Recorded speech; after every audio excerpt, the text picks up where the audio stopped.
नमस्कार। तो कुल 7 चरणों में से पहले और दूसरे चरण की जब वोटिंग कंप्लीट हुई, जिसके बाद शाम को ही परसेंटेज भी बताया गया, जो कि था लगभग पहले और दूसरे चरण में लगभग 63 और 64 के आसपास था। 63 पॉइंट कुछ और 64 पॉइंट कुछ इस समथिंग के बराबर था। जिसके बाद अब जो है दूसरा आंकड़ा जारी करा गया इलेक्शन कमीशन द्वारा। लगभग काफी दिन हो चुके हैं, आज दोबारा डेटा जारी करा गया जिसमें वोटिंग परसेंटेज जो है बढ़कर नजर आई। तो आप एक न्यूज़ 24 का पोस्ट देखिए, ईसी ने पहले और दूसरे चरण के अंतिम आंकड़े जारी किए।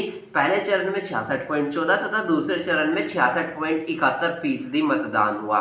CSDS संजय कुमार ने कहा, चुनाव में मतदान कम होने से परिणाम पर कोई असर नहीं पड़ता है। मतदान कम होने का सवाल है तो यह मामूली, यह कोई आश्चर्यजनक नहीं है कि जो चुनाव वोटिंग कम पड़ी उससे कुछ फर्क नहीं पड़ेगा, जितनी वोटिंग हुई उतना ही काउंट होएगा, वो तो आप सभी को पता है। जिसके बाद हम लोग आगे बात करते हैं कि कुछ यूजर्स का, कुछ पत्रकार का कहना है कि आखिर ये इतने दिनों बाद क्यों सामने आया। लगभग फर्स्ट फेज की वोटिंग से अब तक का 11 दिन कंप्लीट हो चुके हैं। जिसके बाद एक पत्रकार है प्रेम कुमार, पहले मैं आपको इनका जवाब दिखाता हूँ। प्रेम कुमार लिखते हैं, रहस्यमय है चुनाव आयोग का व्यवहार। मतदान के दिन 9 बजे, 11 बजे, 1 बजे, 3 बजे, 5 बजे, 7 बजे तक अपडेट आता है, फिर आगे अनिश्चित काल तक भी मतदान का अपडेट पूरा क्यों नहीं हो पाता है। 19 अप्रैल को भी शाम 7 बजे को मतदान हुआ, उसमें 11 दिन बाद 6.07% की बढ़ोतरी हुई है।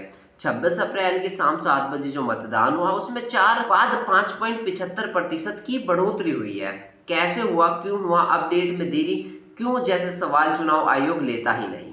चुपचाप सुनो जो मैं कह रहा हूँ, अपडेट दूं ना दूं मेरी मर्जी। तो ऐसा ये एक पत्रकार है प्रेम कुमार, ये लिखते हैं। एक वरिष्ठ पत्रकार है सीताराम येचुरी, ये लिखते हैं, अतः ईसीआई ने पहले 2 चरणों के लिए मतदान के अंतिम आंकड़े पेश कर दिए हैं, जो सामान्य रूप से मामूली नहीं बल्कि प्रारंभिक आंकड़ों से अधिक हैं। लेकिन प्रत्येक संसदीय क्षेत्र में मतदाताओं की पूर्ण संख्या क्यों नहीं बताई जाती। जब तक यह आंकड़ा ज्ञात न हो प्रतिशत निरर्थक है। नतीजों में हेरफेर की आशंका बनी हुई है, क्योंकि गिनती के समय कुल मतदाता संख्या में बदलाव किया जा सकता है।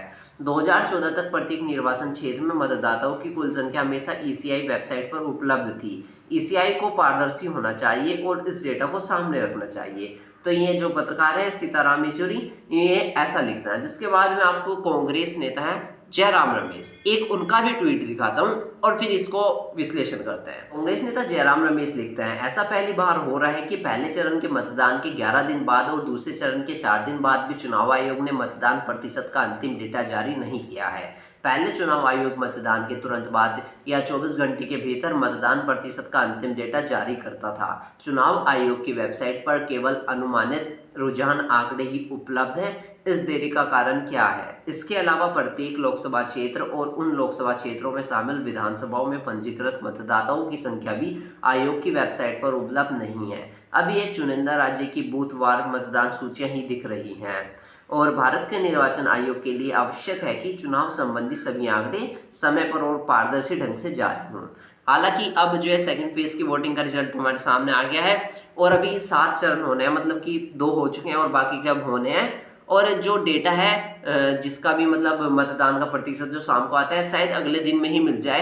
पहली बारी में देरी हो गई, हालांकि ये बात सभी मानते हैं। 11 दिन बाद रिजल्ट दोबारा देना, इसका मतलब ये नहीं हुआ कि कोई वोटिंग से छेड़छाड़ है, मतलब कुछ गलत है, ऐसा कुछ नहीं है। हाँ, देरी हो गई है ये बात है, पर लेकिन ऐसा कुछ नहीं लगता है। इस बार में आप क्या कहना चाहेंगे? अपनी राय हमारे साथ कमेंट के माध्यम से जरूर शेयर करें और वीडियो को लाइक करके चैनल को भी सब्सक्राइब जरूर कर दीजिए।